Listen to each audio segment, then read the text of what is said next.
네, 오늘 기도의 자세라는 제목으로 오늘 본문을 비롯해서 다른 성경의 본문들도 함께 보면서 성경의 기도에 대한 가르침을 함께 생각해 보기를 원합니다. 우리 기도 생활에, 이 신앙 생활에 있어서 기도의 중요성을 두말할 필요가 없을 것입니다. 성경 여러 곳에서, 그리고 예수님께서 친히 우리에게 구하라, 기도하라는 이런 권면의 말씀을, 또는 명령의 말씀을 많이 주고 있습니다. 우리 사람은 다른 사람으로부터 부탁받거나 이렇게 하는데 부담을 갖고 좀 꺼리는 경향도 있지만은, 우리 하나님께서는 무한하신 하나님이 우리를 사랑하시고 능력에 한계가 없으시기 때문에 우리에게 구하라는 이 말씀을, 기도하라는 이 말씀을 많이 해주시고 있습니다. 우리 자신은 유한해서요, 한계가 많습니다. 또 이 세상도 너무나 유한한 세계입니다. 그러나 무한하신 하나님을 향해서 우리가 기도할 수 있다는 것은 하나님을 믿는 신앙인들에게 있어서 큰 특권이 아닐 수 없습니다. 우리 다른 길이 없어 보일 때, 진퇴양난에 처지해 있고 다른 길이 다 막혀 있을 때도 우리가 하나님을 향해서 기도할 수 있다는 사실은 우리에게 큰 소망이 되는, 희망을 주는 말씀이 아닐 수가 없습니다. 오늘 본문과 또 다른 본문과 함께 기도의 자세에 대한 교훈을 함께 살펴보겠습니다. 먼저 첫 번째로 오늘 먼저 함께 봉독한 이 본문 말씀에서요, 예수님께서 이 기도의 바른 자세를 하나 가르쳐 주신 것이 있습니다. 바로 이 세리의 기도인데요. 이 세리가 기도할 때 참으로 그 양면을 가지고 있어요. 하나는 본인이 하나님 앞에 나오기에 부족하다는 것을 너무나 많이 이 사람은 느끼고 있습니다. 13절에 보면은 세리는 멀리 서서 감히 눈을 들어 하나님을 쳐다보지도 못하고, 그래서 그냥 하나님을 쳐다볼 자격이 없다, 이렇게 스스로를 느끼는 것입니다. 다만 가슴을 치며라는 말씀이 따라 나오고 있습니다. 그러니까 이것은 자기의 죄나 허물을 하나님 앞에 기억하고 회개하는 모습이라고 할 수가 있겠습니다. 그러면서 이르되 하나님이여 불쌍히 여기소서, 나는 죄인으로소이다. 그러니까 이게 이제 회개하는 것이죠. 또 하나님 앞에 불쌍히 여김을 받아야 되는 자신의 모습을 너무나 잘 알고 있습니다. 여기에서 이제 우리가 뜻있게 생각해야 될 것은, 이 사람이 하나님 앞에 자기가 가까이 나오기에 부족하다는 것을 많이 알고 있습니다. 하나님 앞에 자기가 서기에는 부족하다. 그래서 멀리 서고 눈을 들어 하늘을 감히 쳐다보지도 못하고, 그리고 자기가 죄인이라고 고백을 하고 있습니다. 이제 그럼에도 불구하고 바로 그렇게 고백하면서, 바로 그런 자신을 하나님 앞에 인정하면서 이제 하나님 앞에 기도하고 있다는 이 사실이 이제 중요한 것입니다. 때로 우리는 우리의 자격이 하나님 앞에 부족하다는 것을 느끼고 깊이 인식을 해서 정말 하나님을 가까이 하는 것이 송구하게 느껴질 그럴 때도 있습니다. 이제 그러나 거기에서 멈추면 되지 않고, 바로 그럼에도 불구하고 불쌍히 여기실 수 있는 하나님, 또 죄인을 구원하시고 또 용서하시는 그런 하나님의 은혜에 대해서 기대를 가지고 우리 하나님 앞에 나와서 겸손하게 회개하며 기도하는 것이야말로 기도에 정말 바람직하고 기도에 정말 좋은 오히려 자세라는 것을 예수님께서는 가르쳐 주고 있는 것입니다. 이 사람은 하나님 앞에 이렇게 회개하고 자기의 부족함을 절실히 느끼면서 하나님 앞에 나왔지만은, 오늘 14절에 예수님의 그 설명을 보면 이 사람이 의롭다 하심을 받고 자기 집으로 내려갔다 그랬어요. 그래서 우리 자신이 하나님 앞에 그 죄인됨을 고백하는 것이야말로 오히려 하나님 앞에 우리가 의롭다함을 받을 수 있는 바로 그런 길이 된다는 사실을 주님은 가르쳐 주시는 것입니다.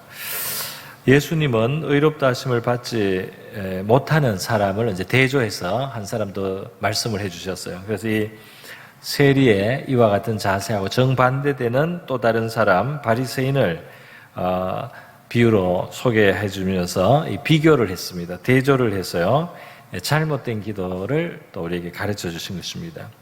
이 바리새인에 대해서는 바리새인의 모습은 어떻게 묘사되어 있습니까?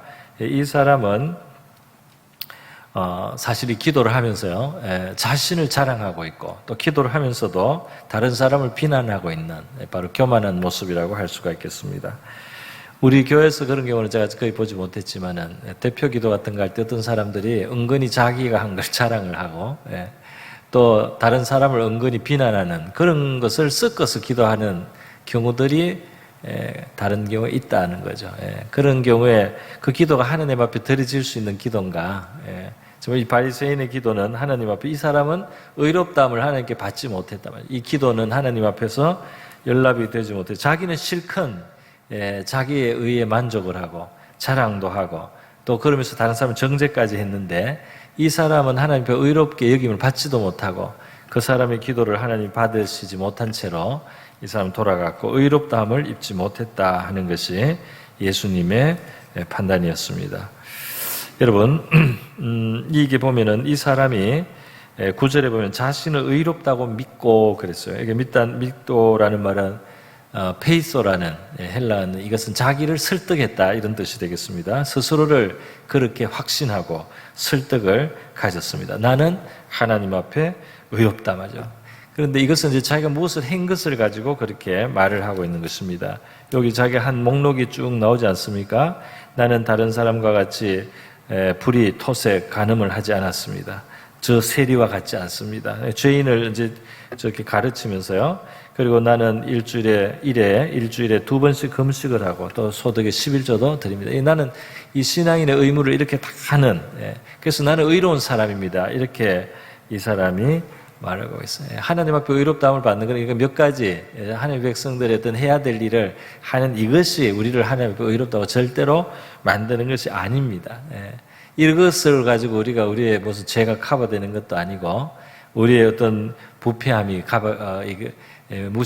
간과되는 것도 아니에요. 하나님의 자비와 긍휼로서 하나님의 독생자 희생으로서만 우리가 하나님 앞에 나갈 수가 있고 또 의를 얻는 것이지 이게 몇 가지 우리 신앙적인 어떤 규칙들이라든지 신앙적인 어떤 지침의 교훈들을 따랐다고 해서 그것이 절대로 우리를 의롭게 만드는 것이 아니라는 사실을 이 사람은 모르고 있습니다. 그래서 자기 의의 근거를 자기의 그 알량한 몇 가지를 하나님의 백성으로서 해야 될 몇 가지를 하는 것을 가지고 자기가 의롭다고 그렇게 생각하는 것은 큰 착각이라는 것입니다.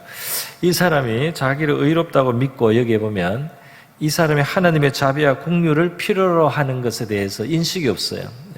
자기가 하나님의 자비가 얼마나 필요한 사람이며 하나님의 불쌍히 여김을 받아야 되는지 하나님의 아들이 와서 십자가 희생을 해야만 자기의 죄가 사함받을 수 있는 그런 죄인이라는 의식이 이 사람에게는 오히려 결여가 되어 있어요. 그래서 몇 가지 하는 것을 앞세워가지고 자신이 의롭다고 종교적인 의무 몇 가지를 가지고 자신을 의롭다고 확신하는 이것이 하나님 앞에 이제 잘못된 확신이요 잘못된 생각이라는 것입니다. 이것이 잘못됐다는 것을 우리에게 더 분명하게 보여주는 증거가 있습니다. 그것은 뭐냐면 이 사람이 하나님 앞에 다른 사람을 정죄하고 있다는 사실이에요. 다른 사람을 정죄합니다. 이 사람이 다른 사람을 멸시한다. 9절에는 그렇게 표현했는데 그 멸시하는 근거가 자기는 다른 사람과 같이 죄를 범치 않았고 이런 것을 하고 있다. 지키고 있다. 거기에서 나온 그런 자기의라는 것이죠. 여러분 우리 그 신자가 하나님 앞에 죄를 깨달아야 됩니다. 허물을 고백할 줄 알아야 됩니다. 이렇게 한다고 해서 성도가 늘 자기를 비하하고 자기를 아주 비관적으로 생각하고 자기를 아주 막 이렇게 사랑할 줄 모르는 자긍심을 갖지 않는 이것을 성경이 말하는 것은 아닙니다. 우리는 하나님 안에서 자기의 가치를 깨달아야 돼요. 하나님 안에서 자기를 존중할 줄 알아야 됩니다. 자기를 사랑할 줄도 알아야 됩니다. 그런데 그것이 하나님의 은혜 안에서 그렇게 돼야 돼요. 하나님의 은혜 속에서 하나님이 자기를 사랑해 주시고 나를 용서해 주시기 때문에 내가 귀한 존재다. 하나님이 나를 지으셨기 때문에 그 아들을 통해서 나를 불러주셨고 구원하시기 때문에 내가 귀한 존재다. 이렇게 하나님의 은혜 속에서 자기 귀한 줄 알아야지 자기가 몇 가지 한 거를 가지고 내가 뭘 큰 죄를 안 지었다고 그걸 가지고 자기가 가치가 있는 줄로 그렇게 생각하는 것은 잘못됐다는 것입니다. 이 자기의는 죄의 표현이 될 때가 있어요. 자기의 의가 잘못된 죄의 표현일 수 있습니다. 그것의 증거가 뭐냐면 다른 사람을 정죄하는 것으로 나타난다 이 말이에요. 다른 사람을 멸시하는 것으로 나타난다 이 말입니다.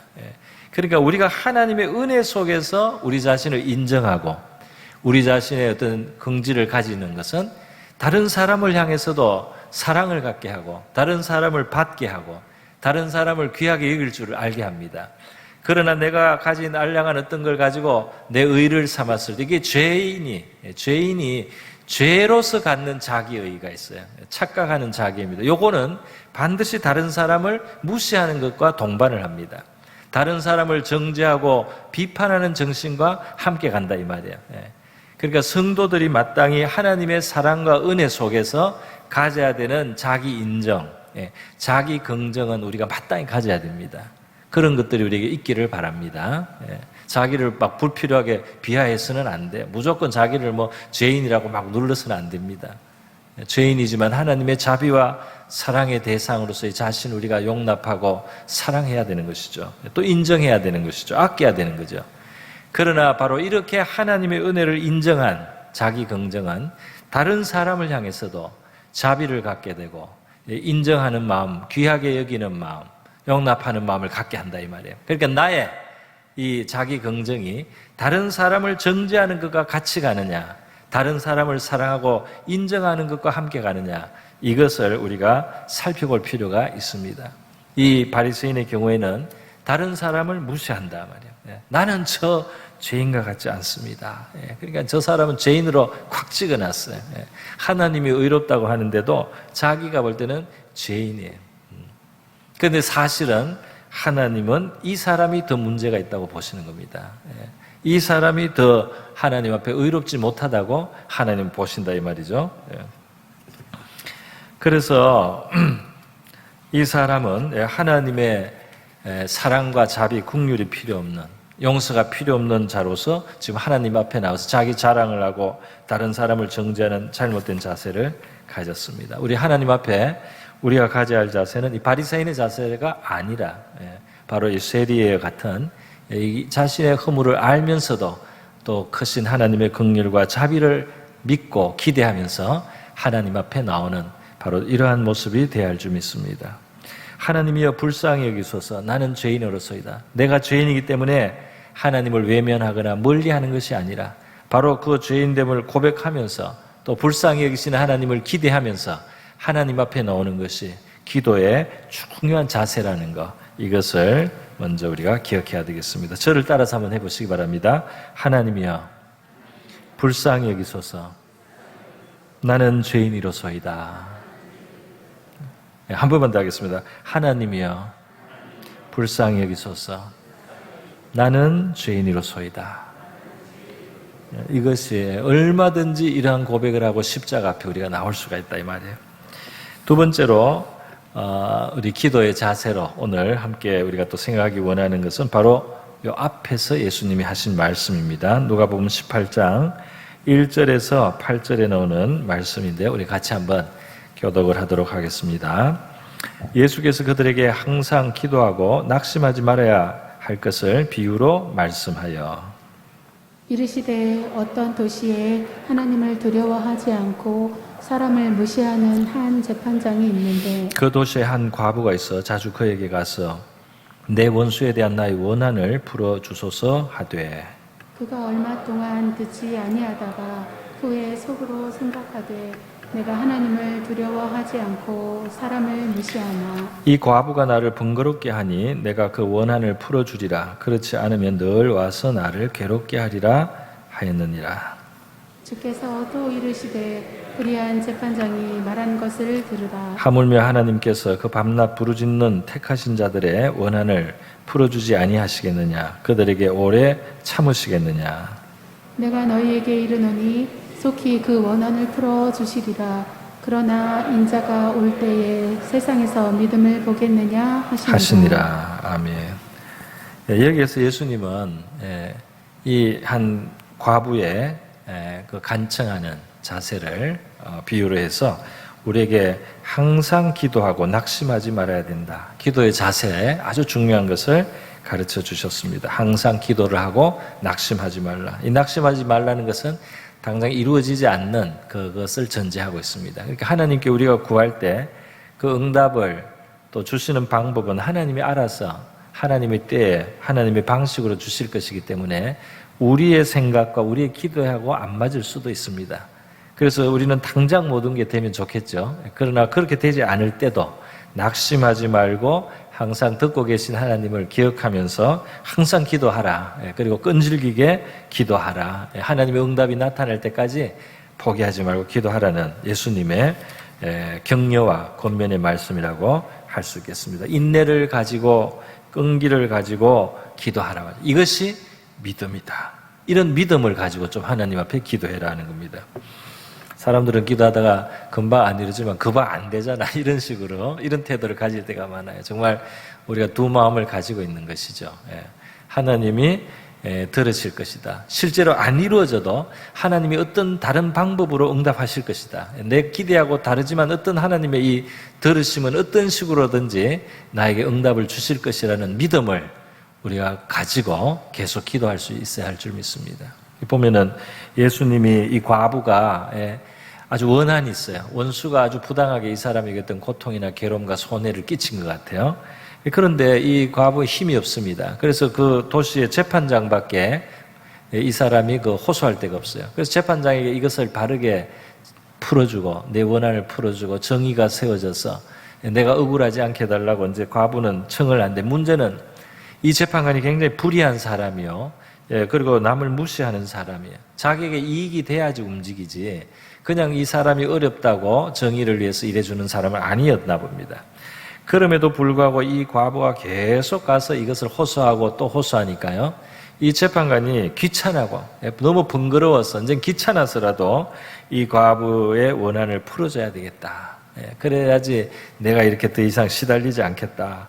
이렇게 하면서 이 과부의 원한을 풀어주게 된다는 그런 이야기를 예수님이 이제 하시는 겁니다. 그러면서 이렇게 불의한 재판장도 귀찮아서라도 응답을 하는데 하나님은 얼마나 선하신 분이냐, 하나님은 얼마나 정의로우신 분이냐, 하나님은 얼마나 자비로우신 분이냐. 그런 하나님께서 부르신 너희들이 밤낮 그렇게 간절하게 기도하고 그 맺힌 것을 풀어달라고 할 때 하나님께서 그것을 해결해 주지 않겠느냐 하는 주님의 말씀입니다. 그래서 우리 이 말씀을 예수님이 하시면서요, 원한을 풀어주지 아니하시겠느냐, 그들에게 오래 참으시겠느냐 하고 속히 그 원한을 풀어주시리라. 그러나 인자가 올 때에 세상에서 믿음을 보겠느냐 그랬어요. 그게 마지막에 믿음을 보겠느냐. 그러니까 이 믿음이 뭡니까? 바로 이렇게 표현되는 믿음. 이렇게 당장 응답이 안 된 것 같아도 끝까지 그것을 가지고 기도할 수 있는 그런 믿음을 내가 보기를 원한다 하는 말씀을 이렇게 반문의 형태로 하신 것입니다. 여러분, 우리의 기도는 하나님이 반드시 들으시는 줄 우리가 기대해야 되겠습니다. 혹시 그것이 내가 바라는 대로 또는 내가 바라는 그 시간에 이루어지지 않는다 할지라도 우리가 기도하는 것은 자비롭고 선하시고 능력이 크신 하나님께서 반드시 접수하고 계시고 어떤 방법으로든지 응답하신다는 이러한 기대와 믿음을 가지고 우리가 계속해서 기도할 수 있기를 바랍니다. 낙심하지 않고 기도해야 하겠습니다. 그런데 여러분, 오늘 이 과부를 보면 이 사람이 이렇게 간절하게 끈기 있게 기도한 것이 이 사람은 그냥 성격이 근성이 있어서 끈질긴 성격이 있어서가 아니죠. 그거라고 보기에는 주님의 포인트가 다른 데 있어요. 왜냐하면 이 과부는 다른 해결책이 없는 상태에서 너무나 절실한 가슴에 맺힌 것입니다. 그러니까 가슴에 맺힌 원한이 크고 그리고 이걸 다른 데 호소할 데가 없으니까 그 재판장을 붙드는 거예요. 이건 꼭 풀어야 되는데 다른 데 호소할 데가 없으니까 이렇게 정말 가도 대우도 안 해주고 그런 사람을 간절하게 구하게 된다 이 말입니다. 여기서 우리가 생각해야 될 점이 있는데 그것이 뭐냐면 사실 이 일반적인 삶이 아주 어려워서 매일매일의 생활이 정말 절박할 때 사람들은 이 절실함을 가지고 하나님밖에 의지할 곳이 없다. 그런 의식이 항상 이게 자동으로 깨어있기 때문에 기도하고 힘쓰고 이렇게 하나님을 찾게 됩니다. 그런 어려움이 우리에게 다가왔을 때 우리가 하나님을 찾게 되는 그 동력이 생기기도 합니다. 그러나 사람들이 조금 살만해지면은, 조금 문제들이 풀리고 당장 먹고 있고 살아가는데 좀 해소가 되면, 해결이 되면, 대책이 생기면은 이제 이 절박함이 없어지는 것이 문제입니다. 그래서 과거에 정말 연탄 100장만 들여놔도, 겨울이 언제 다가오는데 연탄 100장, 200장만 들여놔도 마음을 든든하게 여길 정도로, 그 정도로 없을 때는 오히려 이 깨어서 밤새서 하나님을 찾기도 하고 말이죠. 그리고 끈질기게 하나님 앞에 나오기도 하고, 쌀 한 마리나 쌀 한 가마니를 들여놓으면 그것이 든든해서 부자가 된 느낌이 들 정도로, 그렇게 살 때는, 이거 대박으로 쌀을 사고 봉지 쌀을 사가지고 이렇게 살 때는 정말 하루하루 하나님을 찾지 않을 수가 없는 거죠. 그러나 이게 넉넉하게 여유가 되는 이런 삶이 됐을 때 사람들의 이 절실함이, 간절함이, 하나님밖에 의지할 데가 없다, 이 정신이 약화되는 경향이 있는 것도 사실입니다. 그러면 우리는 어떻게 해야 되겠습니까? 이 환경이 좀 깊은 원한이 없을 때는 우리가 기도하는 것이 약해지는 것을 그냥 우리가 받아들이고 말아야 되겠습니까? 저는 이 본문을 생각하면서 이런 생각을 했습니다. 우리 물질적으로는 또 무슨 깊은 원한의 차원에서 우리에게 이런 절실함이나 이런 간절함이 약화됐을 수는 있어요. 그러나 우리가 어떤 다른 영적인 의미에서 우리가 생각해 본다면 우리는 굉장히 절박합니다. 지금도. 왜 절박하냐면 우리의 사랑하는 가족들, 자녀들, 부모들, 사랑하는 친구들, 이들을 우리는 구원할 능력이 없는 채로 이들은 지금 죽어가고 있는 거예요. 이들의 지금 생명은 언제 그칠지 모르는 그런 시간이 계속해서 이 시간이 이제 줄어들고 있습니다.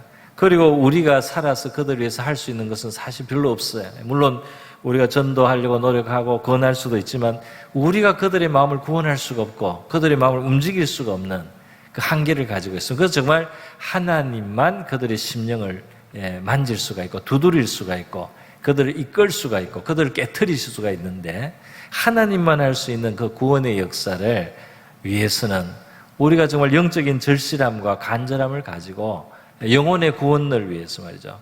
기도해야 될 이유가 분명히 있는 것입니다. 분명히 있는 것이죠. 우리 하나님 앞에 우리가 구하여야 되잖아요. 그 사람들의 영혼을 위해서 하나님 앞에 간절히 구해야 될 그 필요가 우리 주변에 여전히 있다 이 말입니다. 우리 주변에 있는 많은 사람들, 우리가 그냥 그들의 영혼을 우리가 기억을 하고 우리가 천국을 믿고 지옥을 믿는 사람들이라면 하나님의 아들의 피를 받아야, 마음에 받아야 그것으로 구원받을 수 있다는 것을 우리가 믿는 이상은 우리가 다른 영혼을 위해서 정말 기도할 큰 제목이, 절실한 제목이 있는 것이죠. 내일을 기약할 수 없는 사랑하는 자들이 지금 그냥 살아가고 있기 때문에 우리의 기도의 제목은 절박한 기도의 제목이 있다 이 말입니다.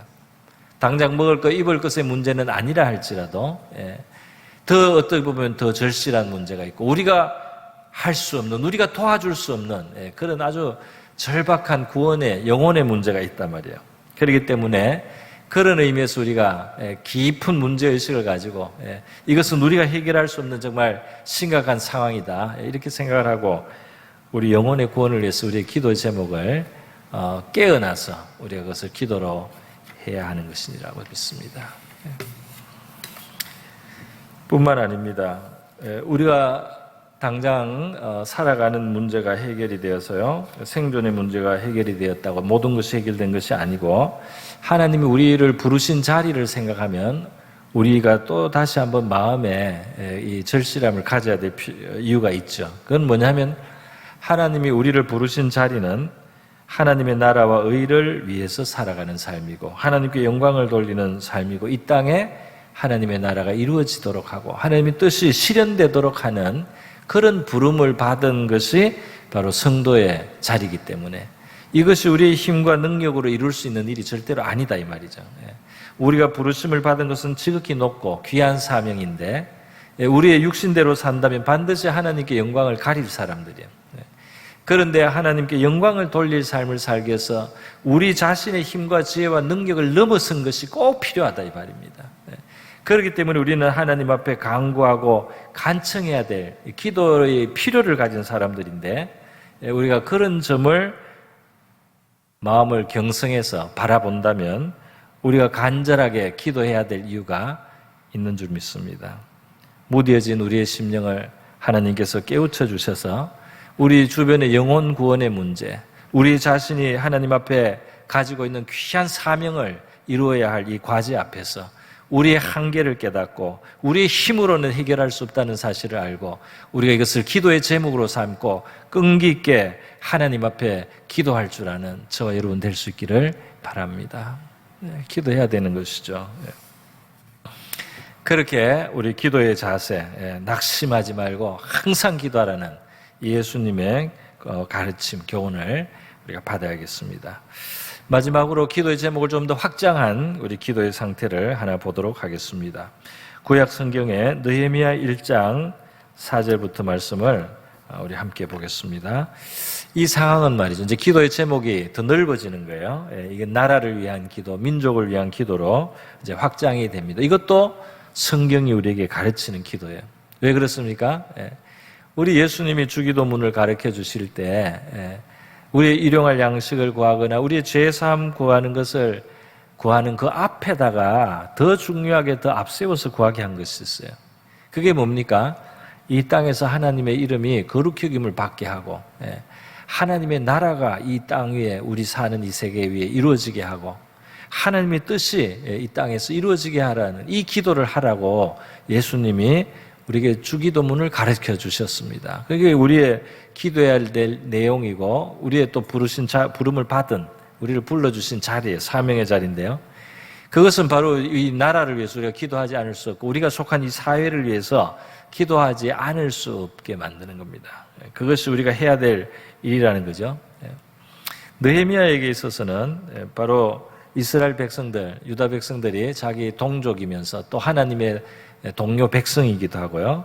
그래서 사랑의 대상이기도 한데 그 유다 민족들이 어려움을 당하는 이제 바로 그런 상황을 만난 겁니다. 자기는 외국에 와서 출세를 했어요. 외국에 와서 출세를 하고 왕의 옆에서 술관원이라는 아주 고위직에서 지내고 있습니다. 그러나 이 유다 나라가 멸망한 이후로 다시 회복을 하고 좀 이렇게 어느 정도 자치권도 가지고 남은 다른 나라의 그 지배 밑에 있지만 그래도 어느 정도 자유권을 가지고 이렇게 조금 회복이 되어서 살아가고 있었어요. 그런데 이것이 또 위험을 당합니다. 주변 민족들이 이 유다 백성들을 괴롭히고 해치고 그 성을 허물고 짓밟고 성문이 불태움을 받고 그 백성들이 아주 시달리는 이런 상황이 일어났어요. 그것을 느헤미야가 이 외국의 이 수상궁이라고 하는 제국의 수도에서 그 제왕을 섬기면서 그 소식을 듣게 된 겁니다. 그 느헤미야는 자기 동족 유대인들이 그렇게 고생을 하고 또 자기 하나님의 그 성읍 예루살렘이 짓밟힌다는 이야기를 듣고 괴로워했어요. 그래서 기도하게 되었습니다. 그래서 이 나라를 위해서 자기 동족, 자기 민족 위해서 이제 기도를 하게 되는 것입니다. 느헤미야가 이 외국에 있으니까 아마 자기 동족에 대한 사랑이 더 커질 수 있습니다. 우리 한국 사람들도 외국에 나가면 더 애국자가 된다는 그런 이야기 흔히 하지 않습니까? 외국 생활을 하면서 그 말이 통하지도 않고 문화가 다르고 그렇게 여러 가지 불편함을 당할 때 이 고국에 더 온정이 느껴지고 고국에 대한 어떤 향수가 더 깊어지고 나라를 사랑하는 마음이 생긴다 이 말이에요. 그래서 우리 그 자녀들이 아들들이 이제 그 군대 가면은 군대 가서 비로소 그들이 느끼는 게 뭡니까? 부모님이 그 나를 대해 주신 게 얼마나 고마운 일이었나, 그죠? 부모님, 가족, 친구들 아주 더 사랑이 더 우러납니다. 왜? 저기 군대에 가서 아주 그 훈련을 심한 거를 받고, 아주 그냥 뭐 욕을 얻어먹고 말이죠. 아주 그냥 각박하게, 아주 괴롭게 그렇게 이제 생활을 해보면, 그거 이제 부모님의 온정과 사랑이 막 느껴지는 거죠. 그래서 막 부모님 앞에 생각만 해도 눈물이 나는 그런 이제 경험들을 이 청년들은 이제 하게 되죠. 이 느헤미야가 외국에 나가서 나라를 더 각별히 생각하는 마음이 있는데 그 나라가 어렵다는 이야기를 들었을 때, 그 나라의 성읍이 무너지고 짓밟히고 있다는 이야기를 들었을 때 이 근심과 슬픔이 얼마나 큽니까? 그래서 이제 기도를 하게 되는 거죠. 그래서 느헤미야는 우리 나라를 위해서나 우리가 속한 사회를 위해서 염려하고 근심할 때 하나님 앞에 그걸 가지고 나와서 기도해야 된다는 것을 보여주는 아주 좋은 본을 보여주고 있습니다. 우리가 이 사회를 생각하거나 우리 나라를 생각하면서요, 혹시 염려되거나 근심되는 것이 있으면 이제 그걸 기도로 바꾸는 것이 마땅한 신앙인의 이제 자세라고 합니다. 이건 너무 큰 일이다. 이건 사회적으로 너무 큰 일인데 내 기도가 무슨 소용이겠나 이렇게 생각하지 말고 내 작은 기도라도 하나님이 반드시 들으신다는 걸 믿고 우리가 기도하는 것이 맞다 이 말이에요. 제가 이전에 존경하던 목사님이 그런 말씀하더라고요. 자기는 신문을 볼 때 신문을 보다가 자꾸 기도를 한다 그러더라고요. 이 신문 기사를 보다가 이 어떤 불행한 일, 안 좋은 일, 또 걱정되는 일 이런 걸 보면 그걸 가지고 하나님 앞에 늘 기도를 한다. 그런 것을 제가 청년 때 들었습니다. 그리고 이제 나중에 저도 한번 실천을 해봤는데요. 어느 날 나라의 무슨 소식을 우연히 듣게 됐는데 굉장히 걱정스러워요. 그래서 그걸 가지고 기도를 자꾸 하나님 앞에 이제 드렸어요. 그래 기도를 하는데 어느 날 제가 지하철에서 우연히 남이 두고 간 신문을 이렇게 펼쳤습니다. 그래서 제가 그 당시에 뭐 신문 구독자도 아니고 그냥 우연히 누가 두고 간 게 있길래 펼쳤는데 그거 딱 보니까 말이죠. 내가 기도했던 그 내용이 해결이 된 게 기사가 딱 나와 있는 거예요. 제 마음속에는 꼭 하나님이 너의 기도를 내가 듣고 있다 하고 일부러 보여주시는 것 같은 그런 인상을 받았습니다. 뭐 다른 사람은 동의 안 할지 몰라도 저는 그런 인상을 받았어요. 하나님이 우리가 나라를 위해서나 사회를 위해서 기도하는 거 반드시 귀 기울여 주실 줄 믿습니다. 내 기도만 들으시는 게 아니에요. 내가 무슨 자격이 있나 이렇게 생각할 필요 없습니다. 우리는 바로 이 땅의 그러한 일들을 위해서 기도하라고 부름을 받은 거예요. 그런 부름을 받았기 때문에 기도를 해야 할 줄 믿습니다. 느헤미야의 나라를 위한, 민족을 위한 이 기도에서 우리가 배울 수 있는 것이 있습니다. 그게 뭐냐 하면은요, 그 6절에 보면은, 그 불행한 일들이 닥칠 때 그것이 이제 죄의 뿌리가 있다는 것을 이 사람이 인정을 하고 있어요. 6절에 보면 이제 주의 종들인 이스라엘 자손을 위하여 주야로 기도하오며 우리 이스라엘 자손이 주께 범죄한 죄들을 자복하오니. 그러니까 이게 이 나라와 사회를 위해서도 이게 회개의 기도가 필요한 것이죠. 주는 귀를 기울이시며 눈을 여시사 종의 기도를 들으시옵소서. 나와 내 아버지의 집이 범죄하여 주를 향하여 크게 악을 행하여 이렇게 기도가 이어지고 있습니다. 여기 보니까 이 기도를 할 때 말이죠. 이 죄를 범해서 이 재앙과 이 불행한 일들을 오게 한 그 원인에 자신을 포함시키고 있다는 거예요. 자신을 포함시키고 자기 집안을 포함시켜서 우리도 책임이 있다는 겁니다. 나도 책임이 있다. 나도 이러한 악에 동참한 사람이다. 이렇게 하나님 앞에 인정하면서 기도하는 걸 볼 수 있죠. 그러니까 이 중보 기도를 하고 나라를 위해서 기도할 때 우리가 의로운 사람의 자리에 서서 기도하는 게 아니다 이 말이죠. 나는 저런 죄를 안 짓는데 저 사람들이 죄인이라. 그래서 하나님 저들의 죄를 용서하옵소서.